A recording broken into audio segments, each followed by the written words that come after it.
turagushimira ubuntu bwaduhaye kumenya Kristo, turagushimira ubuntu budukomereza muri we, turagushimira ubuntu bugenda budutera ko iby'isi bitubera nk'ibibambwe natwe tukaba kuri byo nk'ababambwe.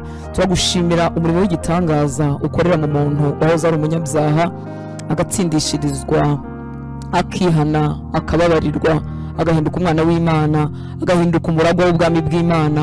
Ubwo buntu ntituramenya kubugushima uko bungana, ariko uko imitima yacu yibukijwe tuzagushima. Uko duhaye iminsi yo kubaho ubuzima bwacu buzaberaho kugushima. Ibyo dukora byose bizaba ari nk'ituro, bizaba ari nk'igikorwa cyo kugushima nyaguhora ku ngoma wowe wadukunze mbere. Ntitwari kumenya iby'urukundo rwawe, ntitwari kumenya ibyo kugukunda atari wowe bitangiriye muri twebwe. Turagushimye rero, turagushimira ubuntu bwabanye natwe umwaka wose watambutse wa 2024. Turagushimira ubuntu buhari ku bwacu muri uyu mwaka. Twizeye imbaraga zawe, twizeye kugira neza kwawe.